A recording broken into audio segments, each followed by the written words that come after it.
Regional geography में हम एक कदम और आगे बढ़ते हैं। ईस्ट अफ्रीका में आज हम कंट्री वाइज आगे बढ़ेंगे, ठीक है। और हर कंट्री की किस किस क्षेत्र में अपनी महत्वपूर्ण भूमिका है वो आपको समझाएंगे। इंटरनेशनली कोल्ड वॉर ने, कॉलोनियलिज्म ने और आज के समय के ग्लोबल सी ट्रेड रिलेशंस ने इन कंट्रीज़ में ग्लोबल इंटरेस्ट कैसे क्रिएट किया और ग्लोबली जो बड़ी कंट्रीज़ हैं वो इन कंट्रीज़ को किस मैनर में यूटिलाइज़ कर रही हैं ये आपको समझाएंगे। साथ साथ हर एनालिसिस में भारत को भी साथ में जोड़ेंगे और आपका ईस्ट अफ्रीका ख़त्म हो जाएगा। ओके, आगे बढ़ते हैं, चीज़ों को समझते हैं।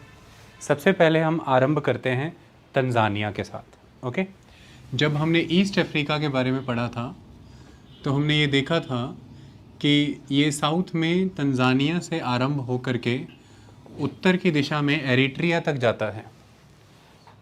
मैं आपको दोबारा दिखा देना चाहता हूँ, साउथ में तंजानिया से आरंभ होके उत्तर में एरिट्रिया तक जाता है।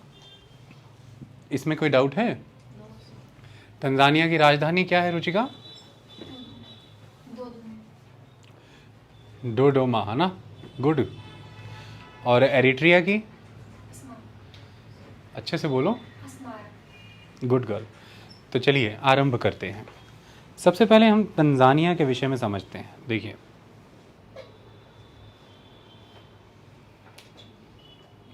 Tanzania, okay. तो तंजानिया एक इंडियन ओशियन की अरेबियन सी ब्रांच, क्लियर है? देखें ज़रा ध्यान से, दिखाओ।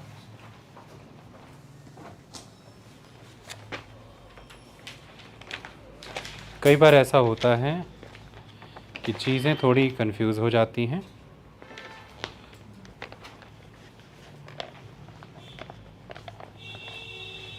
अरेबियन सी ब्रांच नहीं, इंडियन ओशियन, ओके। क्योंकि जब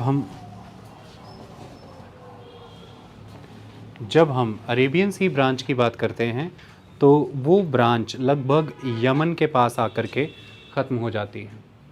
उसके नीचे ये सारा का सारा इंडियन ओशन से कवर होने वाला क्षेत्र है।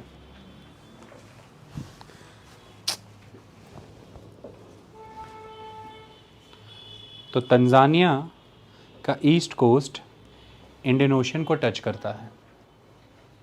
डन। अब हम ध्यान से देखें कि हमें एक जगह ये नज़र आ रही है जो तंजानिया के मेनलैंड से थोड़ी डिटैच्ड है और एक इंडिपेंडेंट आइलैंड के तौर पर इंडियन ओशन में लोकेटेड है। ये है Zanzibar. Zanzibar, okay. It is Zanzibar. तो क्या हुआ करता था, ये तंजानिया जब अफ्रीकन कॉन्टिनेंट को यूरोपियन कंट्रीज़ ने आपस में डिवाइड किया तो पहले जर्मनी के पास रहा। उसके बाद वर्ल्ड वार 1 में जर्मनी की पराजय हुई, हार हुई, तो बहुत से वो एरियाज़ जो जर्मनी के कंट्रोल में होते थे वो फिर जर्मनी से निकल के ब्रिटेन के पास आ गए। तो इसके साथ भी यही हुआ। इस लॉजिक को दिमाग में आप रख लेना, ठीक है। अब इसे फाइनली जब आज़ादी मिलेगी वो ब्रिटेन से मिलेगी। क्लियर कहानी? तो इसलिए यहाँ पर एक डोमिनेंस जिस लैंग्वेज का होगा वो इंग्लिश का होगा। इस लॉजिक को दिमाग में रखिएगा। लेकिन इस कॉन्टेक्स्ट में कुछ यूनिक बात है, वो हम आपसे डिस्कस करेंगे। मुख्य कहानी क्या है? जब ये तंजानिया कॉलोनियल रूल के अंडर हुआ करता था, ये दो तरह से जाना जाता था, एक मेनलैंड तंजानिया और एक दिस आइलैंड तंजानिया। ये आइलैंड वाला तंजानिया, इसका नाम तो ज़ंज़ीबार ही होता था। ये मेनलैंड तंजानिया का नाम होता था तंगनेका। आप देख सकते हैं यहाँ पर there is a lake, that is Tanganyika lake, okay. तो तंजानिया जिसका कि ईस्ट कोस्ट इंडियन ओशन को लगता है, जिसके कि वेस्ट में आपको तंगनिका लेक और हाईलैंड्स नज़र आ रहे हैं। इसी तंजानिया के उत्तर में विक्टोरिया लेक भी है। ओके, तो this is the whole region of Tanzania. इसके नॉर्थ में जिस कंट्री से ये बॉर्डर शेयर करती है वो है द कीनिया। ओके, तो इसका नाम मेनलैंड तंजानिया का नाम होता था तंगनिका और आइलैंड तंजानिया का नाम होता था जंजीबार। जंजीबार शुरू से ही एक इम्पॉर्टेंट आइलैंड सिटी के रूप में विकसित हुआ। अलग अलग मुल्कों ने, चाहे वो अरेबियन थे, चाहे वो इंडियन थे, चाहे चाइनीज़ थे, पर्शियंस थे, सभी ने अपने पोर्ट्स यहाँ पर डेवलप किए और अफ्रीकन रीजन के द्वारा जो बहुत ही ल्यूक्रेटिव ट्रेड होता था आइवरी का, स्लेव्स का और प्रीशियस मिनरल्स का, उस ट्रेड में पार्टिसिपेशन किया इन सभी रीजन्स ने, इन सभी कंट्रीज़ ने जिनका मैंने नाम लिया। किसके माध्यम से? जंजीबार के माध्यम से। सब ने अपने अपने बंदरगाह यहाँ पर बनाए और लंबे समय से चलते आ रहे व्यापार का लाभ उठाया। तो जंजीबार एक इम्पॉर्टेंट ट्रेडिंग पोर्ट सिटी हुआ करती थी, इसका बड़ी भूमिका थी। इतनी बात क्लियर हुई? किसी को डाउट इस पे? आगे बढ़ें। समय बदलने के साथ साथ मेनलैंड तंजानिया की भी भूमिका बढ़नी आरंभ हो गई। वहाँ पर यूरोपियंस जिस तरह की एग्रीकल्चर करते हैं उस तरह की कल्टीवेशन बिगन हुई। और वो किस तरह की एग्रीकल्चर करते हैं आप जानते हैं, वो प्लांटेशन पर ज़्यादा फोकस करते हैं। तो प्लांटेशन में भी किन चीज़ों पर फोकस होता है? टी पे फोकस होता है, कॉफ़ी पे होता है, शुगर पे होता है, टोबैको पर होता है। तो इस तरह के एग्रीकल्चर पर फोकस किया गया। जब ये मुल्क आज़ाद हुआ, अब उन डेट्स में आपने नहीं जाना, वैसे बता देता हूँ, 1960s में तो फाइनली तंगनिका और जंजीबार के इलाके ने खुद को आपस में मिला लिया और एक कंट्री के रूप में ये निकल के आया जिसका नाम बना तंजानिया। ओके, जिसका नाम हुआ तंजानिया। तो जंजीबार से जन और तंगनिका से तन, तो तंजानिया बन कर के आया। ओके, तंजानिया में एक महत्वपूर्ण पर्वत है, वो हम डिस्कस कर चुके हैं, that is mount Kilimanjaro. Tanzania में इम्पॉर्टेंट नेशनल पार्क है जिसको हम जिक्र कर चुके हैं, सेरेनगेटी प्लेन, यानी कि सेरेनगेटी नेशनल पार्क।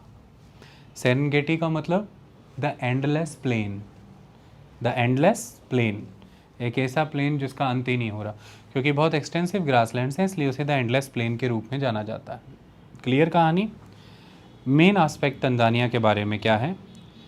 ये जो दर सलाम है, ये बंदरगाह के रूप में यहाँ पर दर सलाम, ये तंजानिया की राजधानी रही।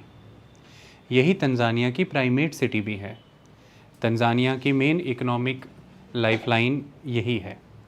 लोगों का माइग्रेशन रूरल से अर्बन एरियाज़ की तरफ इसी शहर के लिए होता है। तो हमेशा से राजधानी के रूप में दर सलाम का विकास हुआ, लेकिन फिर समय बदलने पर तंजानिया को ऐसा लगा जैसा एक समय में ब्राज़ील को लगा, और वो साओ पोलो से अंदर की ओर आए। तो इसी तरह से तंजानिया को भी ऐसा लगा कि हमें एक फॉरवर्ड कैपिटल बनाना चाहिए, अपने इंटरनल रीजन्स को डेवलप करने, इकोनॉमिकली डेवलप करने के लिए और पॉलिटिकली बेटर कंट्रोल करने के लिए। तो इसलिए 1996 में दोदोमा को राजधानी डिक्लेयर किया गया और वो एक ऑफिशियल कैपिटल बनी। आज भी दोदोमा में संसद है, यानी कि यहाँ की पार्लियामेंट दोदोमा में है, लेकिन सभी इम्पॉर्टेंट गवर्नमेंट ऑफिसेज आज भी दर सलाम में ही हैं। तो ऑफिशियली दोदोमा को राजधानी माना तो जाता है, लेकिन डी फैक्टो कैपिटल दर सलाम ही बनी रही। लोगों के जहन में दर सलाम ही एक राजधानी के रूप में स्थापित रही है। माइग्रेशन उसी और है, बड़े शहर के रूप में वही विकसित हुआ। ट्रेड एंड कॉमर्स में, ग्लोबलाइजेशन में उसी का कंट्रीब्यूशन है। इतनी बात समझ में आई? मुख्य कहानी क्या है? देखिए, जिस तरह से सभी अफ्रीकी मुल्क कॉलोनियल पावर से आज़ाद होने के बाद इन फाइटिंग से जूझते रहे हैं, अंदरूनी जंगों से जूझते रहे हैं कि पावर अब किसके हाथ में आएगी, कौन सा एथनिक ग्रुप या कौन से वारलॉर्ड्स पावर को कंट्रोल करेंगे। यही in fighting internal conflicts Tanzania में भी रहे। तो एक पॉलिटिकल अनस्टेबिलिटी का दौर तंजानिया में भी रहा।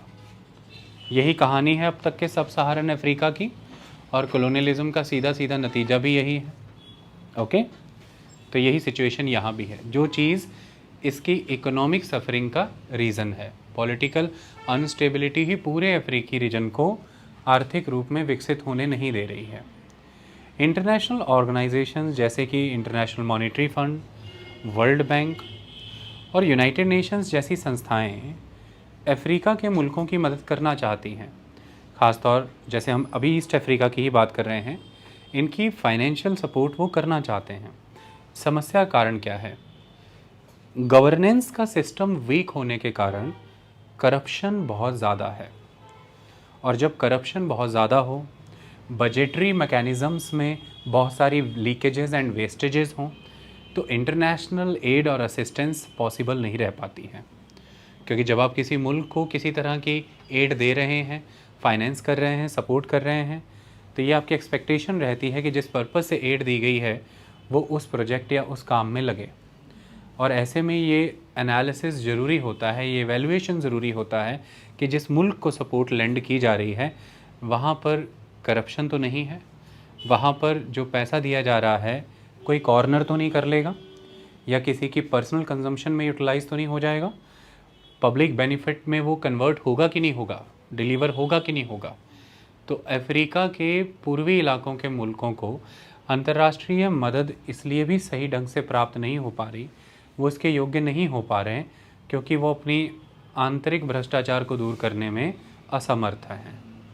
तो इस चीज़ को भी आपको समझ करके चलना है। ओके, अक्सर आप अखबारों में देखते रहेंगे कि अंतर्राष्ट्रीय संगठन ये कहते रहेंगे कि हम तब तक हेल्पलेस हैं आपकी सपोर्ट करने के लिए जब तक आप internal system of governance better नहीं कर लेते, करप्शन को इम्प्रूव नहीं कर लेते। ओके, तो यही चीज़ें तंजानिया के साथ भी हैं।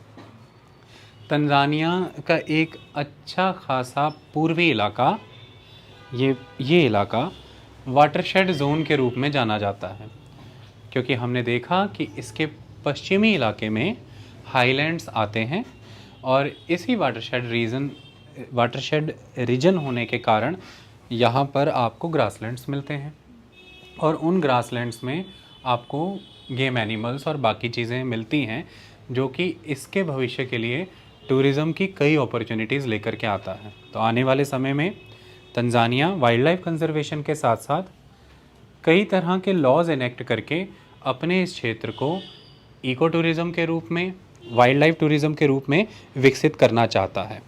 तो एक तरफ वो इकोसिस्टम प्रोटेक्शन में, कंजर्वेशन में रोल प्ले करेगा, एक तरफ अपनी कंट्री की इकोनॉमी, एम्प्लॉयमेंट और फाइनेंशियल हेल्थ को बेटर करने के लिए टूरिज़्म को भी विकास में लेकर के आएगा। ओके, अभी तंजानिया का फोकस इसी चीज़ के ऊपर है और वो इसी क्षेत्र में काम कर रहा है। इतनी बात क्लियर। तंजानिया के पास ऑयल रिसोर्सेज की कैपेबिलिटी है, यानी कि जो मिनरल रिसोर्सेज में बात करें तो उसमें पेट्रोलियम प्रोडक्ट्स, उनको एक्सप्लॉइट करने के लिए रिज़र्व्स हैं, और उसी दिशा में वो काम कर भी रहा है कि वो अपनी कंट्री की इकोनॉमिक सिचुएशन को इम्प्रूव करे इन नेचुरल रिसोर्सेज का एक्सकवेट करके। लेकिन वहाँ फिर से एक समस्या है कि अफ्रीका के ये मुल्क जिनके पास नेचुरल रिसोर्सेज तो हैं, उन्हें एक्सकवेट करने के लिए जो रिक्वायर्ड फाइनेंसेस चाहिए, जो टेक्नोलॉजी चाहिए और जो ह्यूमन रिसोर्स चाहिए, उसका लैक है, जिसके कारण इंटरनेशनल अग्रीमेंट करने पड़ते हैं और मल्टीनेशनल कॉरपोरेशंस इन क्षेत्रों में आकर के इन रिसोर्सेज को एक्सप्लॉइट करती हैं, और इसके विरोध में फिर आम जनता अपनी आवाज़ उठाती है। जिनको लाभ नहीं मिल रहा होता है, उन्हीं की कंट्री के रिसोर्सेज जब कोई और एक्सप्लॉइट करके उसके बेनिफिट ले जाता है, इसके कारण से कई तरह के रिबेल ग्रुप्स बनते हैं, और ये भी कारण बनता है एक आंतरिक युद्ध का, सिविल वॉर का। और इस तरह से कई रिबेल ग्रुप्स उन इम्पॉर्टेंट प्रीशियस रिसोर्सेज पर अपना कंट्रोल कर लेते हैं। ओके, जिससे वेल्थ गेन होने के कारण वो इन कैंपेन्स को लंबा चला पाते हैं। इतनी बात समझ में आई। लेकिन हाँ, नेचुरल रिसोर्सेज के मामले में पेट्रोलियम प्रोडक्ट्स के क्षेत्र में संभावनाएं काफ़ी हैं तंजानिया के पास, अगर भविष्य में जा कर के वो इसे बेहतर तरीके से एक्सप्लॉइट कर पाया तो। इतनी बात समझ में आई। ईस्ट अफ्रीका की जब हम बात करते हैं तो वो कुछ मामलों में वही कहानी रिपीट करेगा जो बाकी सब सहारन अफ्रीका की है। और वो कहानी क्या है? लार्ज फैमिली साइज़ नज़र आएंगे आपको, फैमिली साइज़ लार्ज है, और वो यहाँ पर भी है 5.5%। Okay, large family size. Second important चीज़, मेजॉरिटी पॉपुलेशन रूरल है। ऑलमोस्ट हम जब ईस्ट अफ्रीका को पढ़ रहे हैं तो 80% population is rural, 80% population is rural literally. तो काफ़ी बड़े स्तर पर पॉपुलेशन रूरल है। मेजॉरली जो पॉपुलेशन है वो एग्रेरियन है। तो जो मेन स्टे है इकोनॉमी का, लोगों की सर्वाइवल का, वो एग्रीकल्चर है। तो लोग एग्रीकल्चर पर डिपेंडेंट हैं। ऐसे में लार्ज फैमिली साइज़ होने के कारण आप जब एग्रीकल्चर पर डिपेंडेंट होते हैं, जिसमें कि बहुत ही लो इनकम प्रोड्यूस करने की कैपेबिलिटी है, ये लो इनकम सेक्टर है,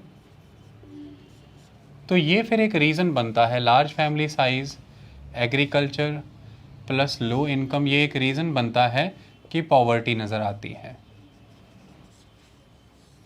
तो गरीबी नज़र आती है।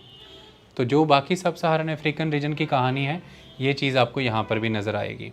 और फिर इसी गरीबी के कारण जो भी कुछ एरियाज़ कोर एरियाज़ के रूप में विकसित हैं, ईस्ट अफ्रीका की बात करें या सब सहारन अफ्रीका के बाकी सभी क्षेत्रों की बात करें, हर रीजन में एक अर्बन सेंटर एग्जिस्ट करेगा, जो अर्बन सेंटर कोर की तरह बिहेव करेगा और सारे के सारे रूरल एरिया से, पेरिफेरल एरिया से उस तरफ ही माइग्रेशन होता नज़र आएगा। सो कोर पेरिफेरल सिस्टम आपको देखने को मिलता है, वो यहाँ भी देखने को मिलेगा। ओके, इसकी वजह से वो अर्बन सेंटर जो कि ग्लोबलाइजेशन के साथ अटैच होकर के एक certain level of income generate कर रहे हैं, डेवलपमेंट रख रहे हैं, लेकिन क्योंकि बड़े पैमाने पर लोगों का रूरल टू अर्बन एरियाज़ की ओर माइग्रेशन है, due to this the family size is very large. Agriculture के नाम पर एग्रीकल्चर सबसिस्टेंस है। कौन सा एग्रीकल्चर है? The subsistence, not progressive. Subsistence agriculture है, इनकम बहुत लो है, गरीबी है, किसी तरह से लोग अपने जीवन यापन के लिए उन शहरों में जा रहे हैं, तो बड़ी तादाद में लोग उन शहरों की तरफ जा रहे हैं। प्लस शहरों का भी इंफ्रास्ट्रक्चर उतना बड़ा नहीं है कि वो इतनी तादाद में लोगों को एब्जॉर्ब कर पाए। तो इस वजह से रैपिड अर्बन ग्रोथ में पॉपुलेशन जो माइग्रेंट्स की है उसका ग्रोथ बहुत ज़्यादा है, और इसके कारण वहाँ की जो सिविक कम्युनिटीज़ हैं वो अपनी लिमिट को एक्सीड कर चुकी हैं, यानी कि जो उनकी कैपेसिटी है वो उससे एक्सीड कर चुकी हैं, जिसका नतीजा है कि सीवेज के प्रबंध नहीं हैं, स्लम्स बड़े स्तर पर विकसित हो रहे हैं, बीमारियां फैल रही हैं, सोशल क्राइम का रेट बहुत ज़्यादा है, हाई रेट ऑफ अनएम्प्लॉयमेंट है शहरों के अंदर, एक ख़ास तरह का माल न्यूट्रिशन वहाँ भी एग्जिस्ट कर रहा है, पीस ऑफ माइंड लोगों का डिस्टर्ब्ड है, एंजाइटी है, लिविंग स्टैंडर्ड्स बहुत कॉम्प्रोमाइज्ड हैं, ट्रांसपोर्ट एंड कम्युनिकेशन के मोड चोक्ड हैं, और जो कंस्ट्रक्शन की, शेल्टर की क्वालिटी है वो लाइफ सिक्योरिटी के लिए अप्रूव्ड नहीं है। इस तरह की सब चीज़ें, पीने के पानी की कमी है, सैनिटेशन के प्रबंध नहीं है, शेल्टर के प्रबंध नहीं है, शिक्षा का प्रबंध नहीं है, रहन सहन का प्रबंध कुछ भी नहीं है। ये सब चीज़ें परिभाषित करती हैं अफ्रीका के इन क्षेत्रों के शहरों को। तो सिटीज़ इन चीज़ों से परिभाषित होती हैं। ओके, लेकिन फिर भी सिटीज़ एट सम लेवल इस कॉम्प्रीहेंसिव रूरल एरिया के मुकाबले कुछ अपॉर्चुनिटीज़ ऑफ़र करती हैं एम्प्लॉयमेंट के क्षेत्र में। कई बार ऐसा है कि करती हो ना हो, बट एक नोशन क्रिएट होता है कि शहरों में विकास होगा, शहरों में बेटर लिविंग स्टैंडर्ड होगा, तो इसलिए कंटिन्यूअस वेव ऑफ माइग्रेशंस बनी हुई हैं, लोग उस ओर जा रहे हैं, वो क्रम रुक नहीं रहा है, तो शहरों की ओर लोगों का पलायन निरंतर जारी है। उसका कारण एक सर्टेन लेवल ऑफ अपॉर्चुनिटी उनके द्वारा ऑफर करना, और दूसरा उनका better connectivity with the rural area in context of transport and communication, क्योंकि लोग जा सकते हैं किसी इलाके में तो तभी जाते हैं ना, अदरवाइज़ तो नहीं पहुंच पाएंगे, नहीं जा पाएंगे। तो एवरी डे आपको अफ्रीका के इन मुल्कों में बड़े लेवल पर मॉर्निंग एंड इवनिंग लोग कम्यूट करते नज़र आएंगे। So commuters are rampant in African countries. Okay, खास तौर पर जब हम ईस्ट अफ्रीका की बात करते हैं। डन। अगर हम दूसरे एरियाज़ की तरफ बात करें तो एजुकेशन के क्षेत्र में और लिंग्वा फ्रैंका के रूप में तंजानिया एक अलग कहानी बताता है। मेजॉरली अफ्रीकी मुल्कों ने क्या किया कि जो भी कॉलोनियल मास्टर्स की लैंग्वेज होती थी उसको as a lingua franca utilize करते थे, ताकि किसी एक ग्रुप की लैंग्वेज सोसाइटी पर डोमिनेट ना हो जाए, क्योंकि ये कंट्रीज़ मल्टी ग्रुप कंट्रीज़ हैं, मल्टीपल एथनिक ग्रुप्स यहाँ पर रहते हैं। जैसे अप्रॉक्सीमेटली 85 के अराउंड एथनिक ग्रुप्स तो अकेले तंजानिया के ही अंदर एग्जिस्ट करते हैं। सो बहुत सारे एथनिक ग्रुप्स हैं, बहुत सारी लैंग्वेजेस बोली जाती हैं, लेकिन इसके बावजूद भी तंजानिया का केस अलग है। उसने कॉलोनियल मास्टर्स की लैंग्वेज को लिंग्वा फ्रैंका ना बना करके जो लैंग्वेज यहाँ पर बोली जाती है, जिसे हम स्वाहिली कहते हैं, उसने उसको लिंग्वा फ्रैंका बनाया है। तो स्वाहिली प्राइमरी एजुकेशन की लैंग्वेज है, लिंग्वा फ्रैंका है। हायर कोर्ट्स में, हायर लीगल कोर्ट्स में और हायर एजुकेशन में English as a medium of instruction और कम्युनिकेशन यूज़ होती है। रेस्ट ऑफ द एरियाज़ में मेजॉरली स्वाहिली का प्रयोग किया जाता है, जबकि बाकी अफ्रीकन कंट्रीज़ में ऐसा नहीं होता था। वो लिंग्वा फ्रैंका और इंस्ट्रक्शंस के लिए, एजुकेशन के लिए जिस लैंग्वेज का यूज़ करते थे वो मोस्टली कॉलोनियल मास्टर्स के द्वारा दी गई लैंग्वेज होती थी। ओके, इतनी बात समझ में आई। आने वाले समय में अगर तंजानिया को अपना विकास करना है तो उसे, जो वो प्रयास कर भी रहा है, जिन चीज़ों के क्षेत्र में काम हो भी रहा है, उसे अपने कोस्टल इंफ्रास्ट्रक्चर को इम्प्रूव करना होगा। और अफ्रीका के इन्हीं ईस्टर्न कोस्टल कंट्रीज़ जो कि इंडियन ओशन को लगती हैं के एक इंफ्रास्ट्रक्चरल डेवलपमेंट में चाइना हैविली इन्वेस्ट कर रहा है अपने बेल्ट एंड रोड इनिशिएटिव के via. Belt and road initiative के वाया इन्वेस्टिंग हैविली। वो सड़कें, rail, water ports and airports, power, hydro projects, connecting road, rail, waterways links, इन सब चीज़ों का निर्माण इन इलाकों में करने के प्रयास कर रहा है। तो आने वाले समय में अगर तंजानिया को विकास करना है तो उसे अपना कोस्टल इंफ्रास्ट्रक्चर बेटर करना पड़ेगा, क्या, ताकि वो एक इम्पॉर्टेंट ट्रेडिंग कंट्री के रूप में जानी जा सके। उसके लिए नेचुरली इंफ्रास्ट्रक्चर डेवलपमेंट ज़रूरी है, जो ट्रेड एंड कॉमर्स के लिए रिक्वायर्ड होता है। ये फर्स्ट एलिमेंट। सेकंड, उसे अपने बंदरगाहों को इम्पॉर्टेंट ट्रेडिंग पोर्ट्स के रूप में विकसित करना होगा। तो ईस्ट अफ्रीका के जो कंट्रीज़ हैं, जिन जिन के भी कोस्टल एरियाज़ लगते हैं, वो अपने मेन पोर्ट्स को फ्री ट्रेड जोन के रूप में विकसित कर रहे हैं, ताकि वो तमाम दुनिया भर से उद्योगपतियों को अपनी ओर आकर्षित कर सकें कि वो वहाँ आएँ, चीज़ों का निर्माण करें, प्रोडक्शन करें, और उसके बदले में उन्हें कोई ख़ास टैक्सेस या ड्यूटीज़ ना देनी पड़े। बट अगर वो आएंगे, अपने साथ स्किल्स लेकर के आएंगे, प्रोडक्शन मैकेनिज़्म लेकर के आएंगे, और उस मुल्क के लोगों को रोज़गार ऑफ़र करेंगे जिस मुल्क में वो उद्योग धंधे लगेंगे। आई बात समझ में? तो इसलिए बहुत सी कंट्रीज़ फ्री ट्रेड जोन के रूप में ख़ुद को विकसित कर रही हैं। अगर वो फ्री ट्रेड जोन होगा तो नेचुरली आप बहुत सी चीज़ें इंपोर्ट और एक्सपोर्ट करने के समय में बहुत सारी इंपोर्ट और एक्सपोर्ट ड्यूटीज़ से और टैक्सेस से बच जाएंगे, और फिर आपकी इच्छा यही होगी कि आप वहाँ जा कर के प्रोडक्शन करें, क्योंकि तमाम आसपास के इलाकों से आप ह्यूमन रिसोर्स, मटीरियल्स और टेक्नोलॉजी इंपोर्ट करा सकते हैं, और आसपास के मुल्कों की बड़ी आबादी को कंजम्पशन के लिए अपना प्रोडक्ट सेल कर सकते हैं। आई बात समझ में?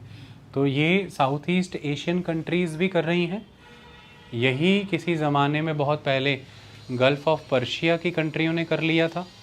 चाहे आप यूनाइटेड अरब अमीरात की बात करें, चाहे सऊदी अरेबिया की बात करें, चाहे कतर की बात करें, या फिर किन्हीं भी और कंट्रीज़ की, यही आज अफ्रीका भी करने के प्रयास कर रहा है। Okay, so they are developing their ports as a duty free free trade zone system, जहाँ पर लोग आएँ, प्रोडक्शन करें और किसी तरह के भी उन्हें सामान लाने ले जाने में कोई टैक्सेस, कोई ड्यूटीज़ ना देनी पड़े।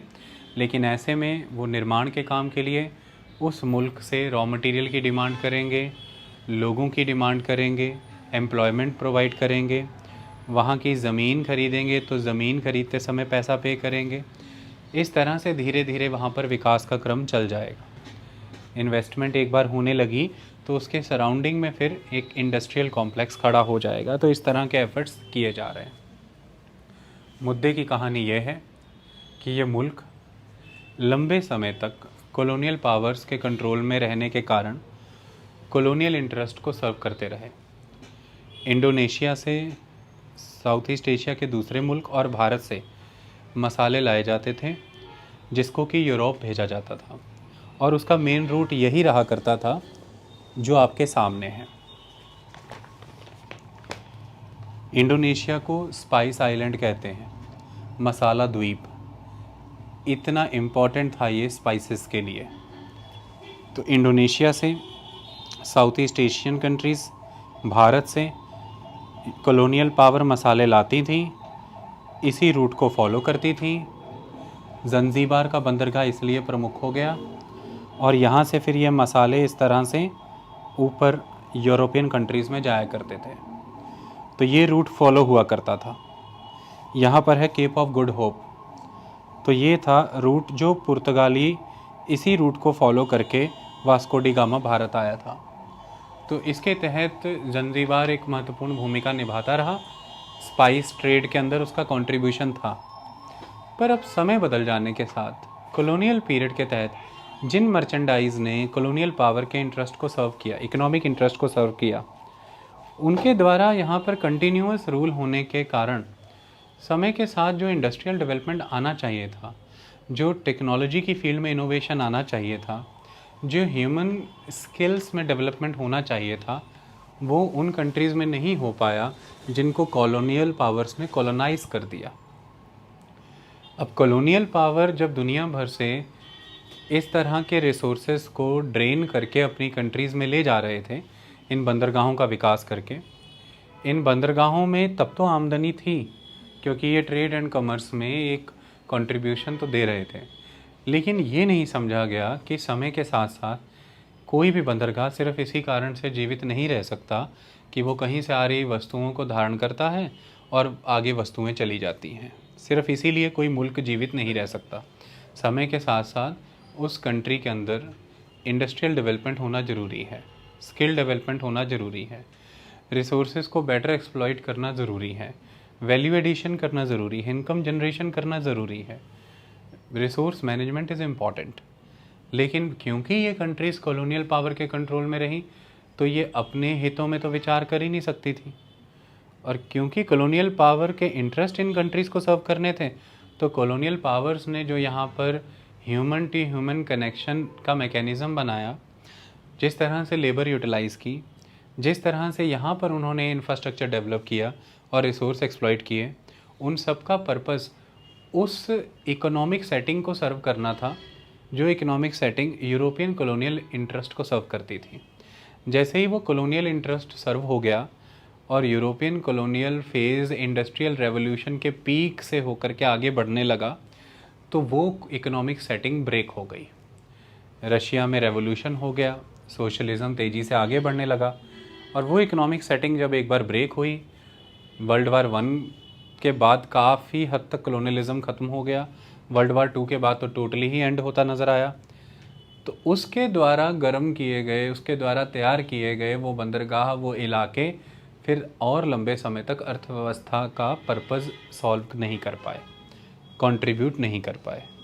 जो समय के साथ बदलाव आ जाने चाहिए थे वो नहीं आए। वो बदलाव ज़रूरी थे। वो बदलाव यूरोपीय मुल्कों में तो आते रहे क्योंकि उनका वो मदरलैंड था, लेकिन जिन मुल्कों पर उन्होंने शासन किया उनमें वो बदलाव नहीं आ पाए। ऐसा ही ईस्ट अफ्रीका के मुल्कों के साथ हुआ, ऐसा ही तंजानिया के साथ भी हुआ। ज़ंज़ीबार वहाँ का वहीं रह गया। वो ट्रेड